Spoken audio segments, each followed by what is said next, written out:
nobody's going to look out for your financial well-being but you. You can't control everything. You can just control how you respond and how you react and what you do. Turns out not many people want to take life advice from a 26-year-old. How did you go from 100 employees to 5 and make more money? He goes strategic partnerships. The biggest cost of a company is turnover. What's up, everybody? Grant Wise here, back again for another episode of the Partner and Profit Podcast. Today, I'm excited for my conversation with Brandon Cobb. He is a coach, and he's going to get into his background and everything that he does in the real estate spaces. And I'm excited for the conversation today. I met him in a mastermind that is ran by Tom Kroll, Coaching Inc., and just really excited for the conversation today. So, Brandon, man, thank you for being here. Hey, pleasure's all mine. Thanks for having me. Yeah, so for anybody that's listening to this and doesn't really know who you are, give us a little bit of the backstory, man. How'd you get to where you are today?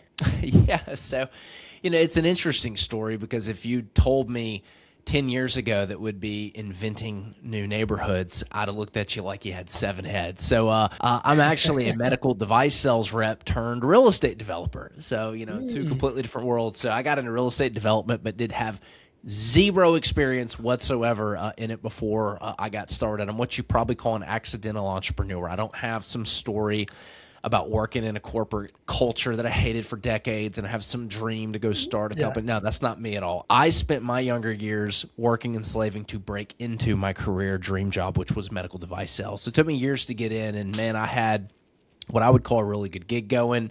I love my boss. He was like a father figure to me, right? He was training me. He's like the guy that gave me that shot to break into the industry. And, it was like, what's not to love? I was a young guy wearing scrubs every single day to work, rubbing shoulders with the orthopedic surgeons, getting to be in surgeries every day, training the hospital staff on my product. I thought that was the coolest thing in the world, right? There's a lot of intrinsic satisfaction. I was selling something that I believed in. And then one sunny Friday afternoon, my boss calls me over to the Starbucks over in Weston and says, hey, meet me after work. And I pull up and it's sunny and I could smell the coffee. And it was one of those days where I was like excited to tell my boss how much money I'd made him. You like had a killer day as a sales rep.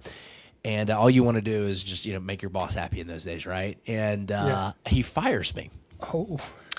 And I was completely shocked for several hours because this job was like my blood, sweat, and tears. It was like, it was my dream job. And I was like, all I could think about that day, the thought that ran through my head over and over and over again, which I'm sure has happened to a lot of people, is what did I do wrong? Like, what did I do wrong? What did I do wrong? Like, that's all I could think about. I was like, dude, I loved what I did. I was passionate about it. I worked.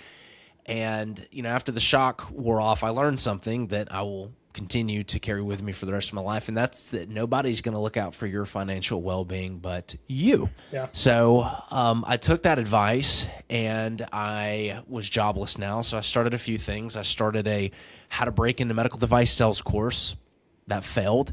I said, you know what? I'm really into the whole motivation, Tony Robbins stuff. Maybe I'll do an online motivational blog.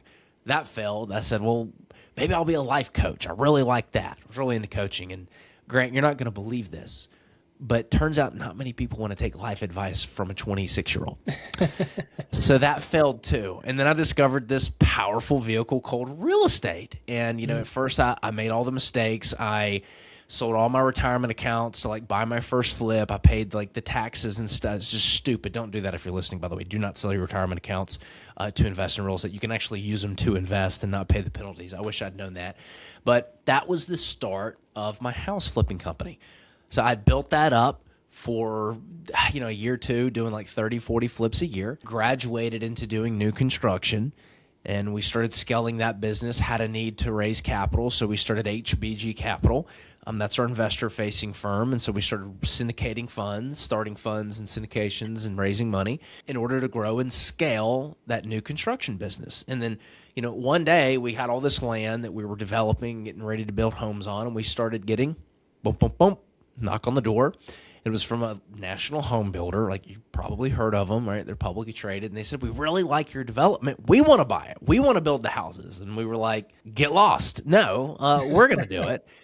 And they came back with a contract and said, well, what if we paid you this for it? And my partner and I look at the contract. We look at each other. We look at the contract. We look at our other. And we said, it's for sale. You can have it. We'll sell it to. And do you want the one across the street too? Because we'll develop and sell you that. So that's how we got into doing land entitlement and land development. It was by accident. And I tell you this story just because, if a guy that has no background or experience whatsoever can do it, like you can too. So, fast forward today, one of the favorite things that we get to do that I love is just seeing these new communities come to life. That's really cool, man. That's a great story. I'm sitting here wondering, like, did you ever get to figure out why you got fired from the dream job? That sounds crazy. So for whatever reason, my boss, he did tell me something that day. He goes, "Look, Brandon, I don't think that you are a fit for our company any longer. And I hope you learned something from this." So for whatever reason, he thought I wasn't a culture fit from it, Yeah. I had gotten like the Rookie of the Year sales award, like 6 months ago. So I was all like jazzed up. So I was like, is it me? I know my sales weren't that great for the first 6 months, but it's how you end the year, kind of not how you start. So, maybe I wasn't as good as medical device sales as like I thought, but for whatever reason, it was time to let me go. And, I don't blame him at all. Right. I appreciate the opportunity and everything that he did for me. And of course, very thankful that happened because look at everything that's to come since then. One of my favorite things that I was taught from a coach, his name was John Sheplack. He taught me something called duality, which he learned from a woman, I believe her name was Debbie Ford. And when I started working with him, he was like, make a list of all of the stuff that's ever happened to you in your life that's bad. Just make a list. And then write out what good came from it. And it was a very interesting exercise. It took me about a week, and I came away, I think I had like 12 to 15 pages of stuff. Mm-hmm. And those lessons of like, okay, but this is the bad thing that happened, but here's the good thing that came from it, have just been invaluable to me as life has gone on, because bad stuff happens all the time. You can't control everything. You can just control how you respond and how you react and what you do. From then on, it sounds like you found your thing, and it's probably for the best. Oh, it's powerful. I can share a lot of my own stories around similar stuff, I'm sure. But there was one thing really powerful, and I learned this at a Tony Robbins event. If you haven't picked up, I'm a big Tony Robbins fan, right? I've spent more money on his programs than some people spend on their cars. But in it, one of the most powerful things that I saw was an exercise that he did where a lot of people, everybody who am I to say, we tend to hold on to past life events, grudges that happen, maybe abandonment, whatever that may. I mean, people can treat you very, very wrong. Fathers can abandon their kids, and there was a woman on there who had just this grudge against her father. So she was gay, and when she came out as gay when she was younger, her father kind of like disowned her, just stopped talking to her, yada yada, and like it just affected her entire life, right? Her relationships, everything. Well, during the event, Tony did something really powerful, which was like, well, if you're going to blame him for your problems, you're going to blame him for all the good stuff too. And he flipped it. And it was really interesting. And what she came to find going through that exercise was that anger that she had from this, that she just carried, she harnessed that into professional athleticism. And she ended up like competing and winning a lot of very serious Ironmans and triathlons, and was very astute, and that led to getting a lot of sponsorships, that paid her really well. And so when we flip that switch and all of a sudden become grateful for the bad things that have happened to us, it reframes everything. So very, very powerful. I started doing that too. If you're going to blame somebody for all the bad crap in your life that they've done to you, you got to blame them for all the good stuff that have come from it as well. 100%. Oh man, I couldn't agree more. Okay. Getting back to, the accidental entrepreneur, land developments. So you said land and title developments. Is that the way that you phrase that? Yeah. So, development's this tricky word that no one really understands. I think that it's like, there's a lot of things that fit into it. So let me just break it down. It's very easy. There's 3 phases to develop. We do all 3. Okay. Land entitlements, phase 1. That's where you take a piece of raw land and get it approved for a community. And you can sell it and make multiple 7 figures on deals. So you're just taking a piece of farmland, taking it to the city, going, how do I create a community out of this and get it approved and just sell it? And so that's land entitlement. No construction whatsoever. You can just sell the approved paper and go. Phase 2 is where you do what I call all the horizontal development. And this is what I think true development really is. It's when you're grading the land, smoothing out, put the roads, the utilities, all that. You're basically creating a neighborhood with no homes. So that's phase 2. And then there's phase 3. That's when you actually build the home. So we do all 3, but over the last several years, we've predominantly be focused on phase 1 and phase 2, and we're selling that land to national home builders. So we entitle land and we sell the paper, and we actually develop and sell the lots to a builder. We're actually in the middle of selling 74 lots right now that we develop for a builder. I love it. Okay, so how have partnerships and relationships, as a growth vehicle, how have they been a factor in the business models and the businesses that you've tried to grow, is particularly to what you're talking about with your development company? Dude, it's a game changer. If you look at the number of deals that we have, a lot of them are coming from those partnerships or those relationships, right? The deal we're working on right now, we found this because we were out in the community and just trying to figure out who had land, and we got introduced to somebody, and boom, all of a sudden we're buying this land, we're taking it through. It has completely reshaped our business, actually, Grant. So you talk about partnerships. One of the things that I changed, several years ago, when the market turned, things weren't going so hot, right? And we're just kind of riding out the coattails of that interest rate hike and everything, all the damage it's done. And I was listening to a presentation of a guy who owns a family office, and he said something that really caught my attention and stuck with me. He said he went bankrupt in the early 90s during the savings and loan crisis, and he was talking about his journey. And, of course, now he's obviously done really well. And he said he remembers when the light bulb moment went off about how to pivot and restructure his business. He goes, I went from having 100 employees to having 5, and I made more money with 5 employees than 100. Yeah. And actually ended up chasing him down and getting him on a phone call eventually and asking him, like, can I follow up with you about what you said? Because I was kind of going through something similar. We had built this big monster.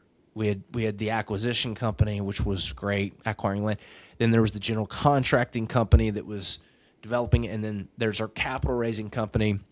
And I just realized that what was going to get us to $20 million, what got us to doing $20 million per year, was not what was going to get us to doing 100, because I saw the amount of people and the overhead in this monster, and I was like, dude, if that's 20 million, you're like, what is I got to 5x this thing? I don't want to do that. So I was kind of at a point where I was like, gosh, what do I do to grow? And what he said really made sense. And so I was like, dude, so how did you go from 100 employees to 5 and make more money? He goes, strategic partnerships, outsourcing and doing partnerships. So that was the first thing he did, as we completely shut down the general contracting company. We shut that down. That was the biggest hindrance to our growth, and the time suck. And quite frankly, 95% of my stress. So, wow. Yeah, I've screamed at 5 grown human beings my entire life. 4 out of those 5 were all construction, true story. So I'm not very good at that. So, my partner does that, but we outsource that completely. So we'll bring in a strategic partner into the organization to be able to handle that, and we'll completely outsource it. So no salary, no overhead, but we want A+ opportunities for A+ players. So instead of bringing that in-house, we outsource pretty much everything. And then, of course, the people in-house are in charge of managing them. So strategic partnerships are 100% how we're growing and scaling now. So it's really a big form of leverage for you guys. You're getting the same or better product without all of the overhead and responsibility. Is that what you're saying? Essentially, yeah. And I'm fine giving up a bigger piece of the pie in order to accomplish that, right? So like a lot of these national home builders that we work with, they do it all in-house. Yep. Right. They've got the land guy in-house. They have the project manager, like one project manager can build a whole neighborhood, and you pay him $90,000 a year, right? 40 homes or something. He's got, 2 of them. I'm fine paying a builder $20,000 a house. And if it's, 50 homes, well, that's $1 million compared to, 160,000 that the national might pay. But I'm fine with that. I want to do those types of deals. I want to structure it in a way where all the strategic partners benefit, and they're all incentivized to perform. So when the project does well, everybody does well. Was there a period of time where you weren't okay with that, where you were like, no, I want to make the larger dollar amount instead of the so we were the whole reason we vertically integrated was we had just heard horror stories, especially in the construction industry. I mean, it's hard to get away from horror stories with contractors, right? And we're like, oh, like I'd heard of so many people paying contractors and builders and then walking away with the money and then liens and all that. I was like, dude, let's just do it ourselves. That way we don't have that issue. And quite frankly, it worked up to a certain extent. We were able to make deals out of a lot of land that people couldn't because we were the GC. We were you doing owned it it, at yeah. cost. So it worked really, really well up to a certain point until it didn't. Right? You build the big machine, and again, what made us comfortable pivoting to the strategic partnerships is once we've done it. Once you understand construction and cash flow and budgets and tracking and having a controller in place to manage everything, we felt comfortable moving on to that point.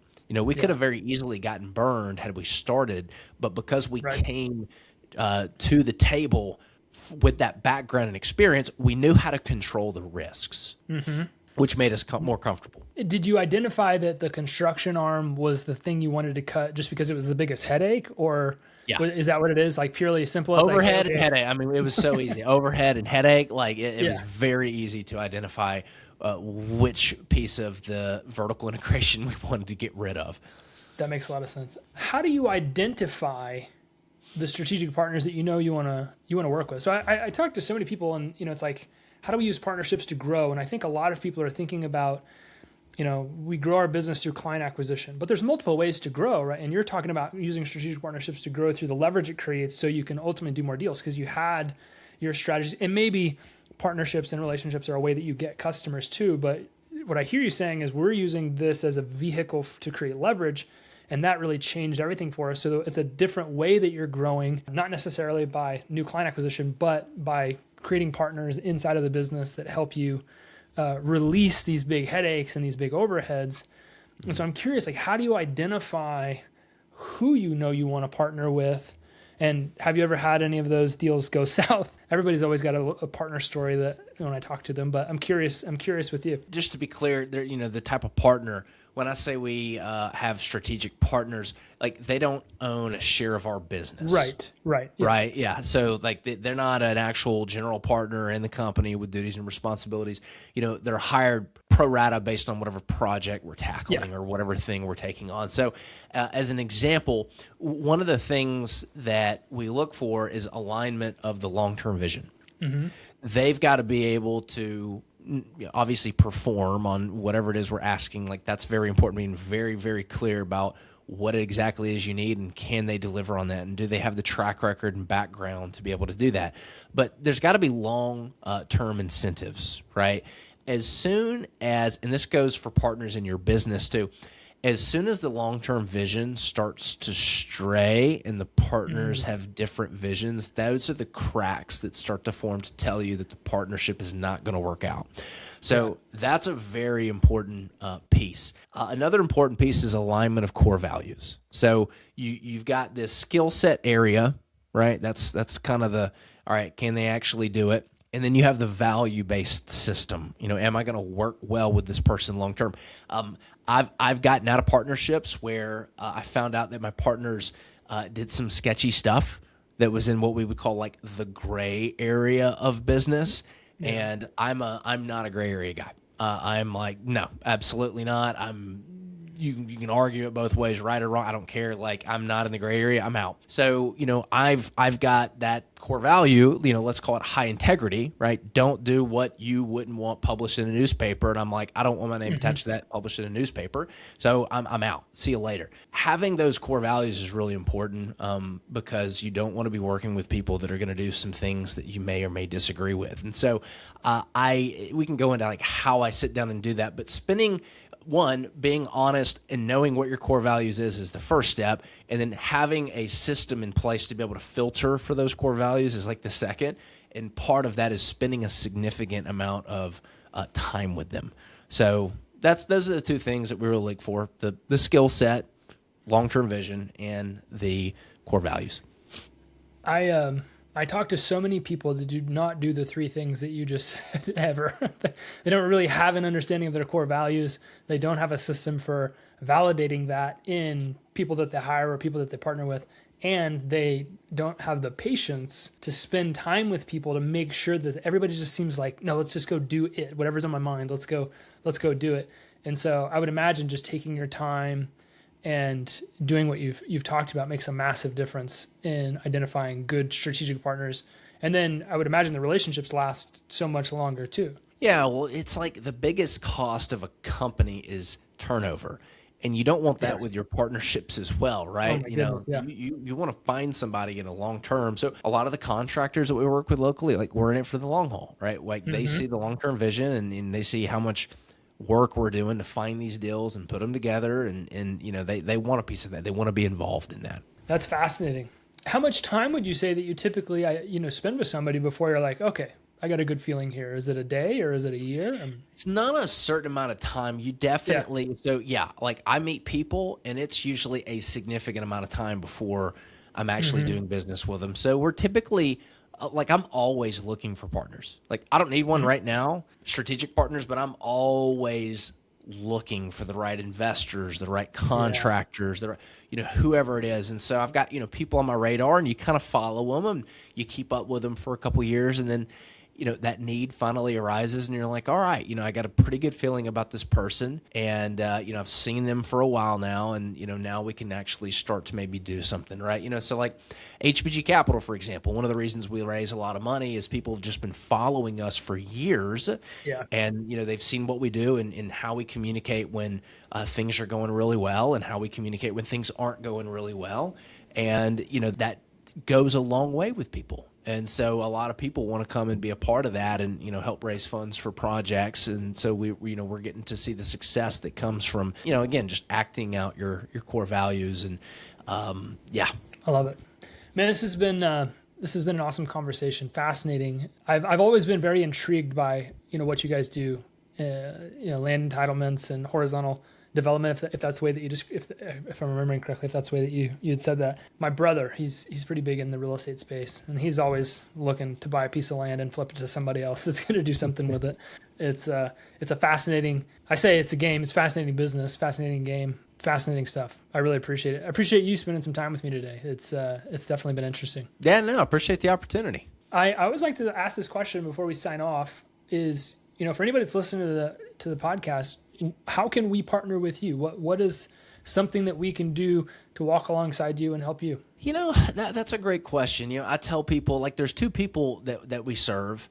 And, with the capital stuff, it gets tricky because, we can't pay people for referring investors to us. That's a no-no. You get in trouble with the SEC. But there's two people that we serve. Number one is investors. So if you like the idea of investing in projects that, Lennar and D.R. Horton are going to buy, name brand Wall Street funds, you can go to hbgcapital.net/waitlist.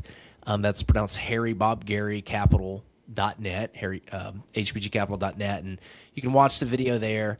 Happy to have any referrals that people want to send if it's a fit. And then the other group that we help are people that want to learn how to do what we do. So, for that, we can pay referrals for that, and we pay very generously. So, like, if you know somebody who is a real estate entrepreneur and wants to get into development, and you refer them, like, we pay 25% of the cost of joining our mastermind programs. We're very generous with it. So if you want to learn more about that, then go to learnlanddevelopment.com.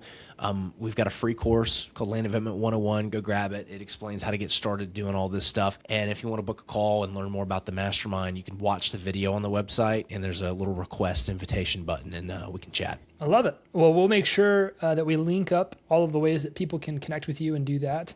And anybody that's listening to this, I definitely encourage you to. Brandon, it's been awesome to get to sit and chat with you for the last little bit. I really appreciate it again, man.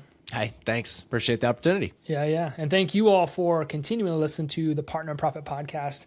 I'll see you on the next episode. Peace.